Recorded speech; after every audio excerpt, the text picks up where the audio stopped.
She was already late when she heard the crying, not the soft kind that blends into city noise, but the broken, panicked sobs of a child who had been crying long enough to lose hope of being heard.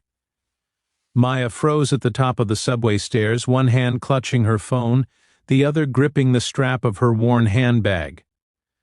The interview was in 23 minutes, the kind that could change everything, the kind she had been rehearsing for all night, whispering answers to the ceiling of her tiny apartment. She told herself to keep walking. Just one glance, she thought. One look, then I go. The little girl was sitting near the station wall, knees pulled to her chest, cheeks streaked red and wet. She couldn't have been older than 7. Her backpack lay open beside her, papers spilling out like the remains of a rushed escape. People passed by without slowing, eyes trained forward, each person carrying their own invisible urgency. Maya crouched in front of her anyway, heart pounding harder than it had during any interview rehearsal. The girl flinched at first, then looked up with wide, frightened eyes. She said her name was Lily. Her voice shook as she explained that she had gotten separated from her nanny in the crowd. She didn't know her phone number. Her mother's phone was off. The station felt suddenly enormous, echoing with announcements and footsteps, and the terrifying possibility that no one was coming back for her. Maya checked the time again. 17 minutes now. She swallowed. She could call security and leave. That would be the responsible thing, the logical thing. But when she stood, Lily's small hand shot out and wrapped around her sleeve with desperate strength. "Please don't go," the girl whispered. The words landed heavy in Maya's chest. She sat back down. They went to the station office together. The attendant took Lily's information and made announcements. Minutes passed, then more. Maya's phone buzzed with a reminder notification for the interview. She stared at it until the screen dimmed. A tight ache spread through her chest, not just from fear of losing the opportunity, but from the familiar sting of always choosing right and losing anyway. She had chosen right before. She had chosen right when she quit a job to care for her sick father. She had chosen right when she loaned rent money to a friend who never paid her back. Being good never seemed to come with guarantees. Lily talked to fill the silence. She liked drawing horses. She hated math. Her mom worked a lot but always read to her at night. Maya listened, nodding, offering smiles she didn't fully feel.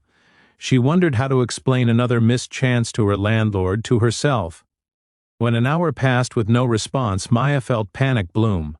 What if no one came? What if she had to choose again, this time between a child and her own survival?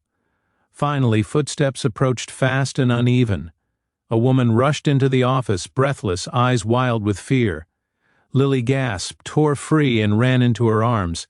They clung to each other, crying openly. The woman kept repeating, "Thank you, her voice breaking. She turned to Maya, grasped her hands, and tried to press money into her palm. Maya shook her head, embarrassed, exhausted, relieved. It was only later, when Maya stepped back into the street, that the weight of what she had lost fully hit her. The interview was long over. The office building loomed across the street like a closed door she could no longer knock on. She sat on a bench and let the tears come, quiet and hot. She told herself she would figure something out. She always did, somehow.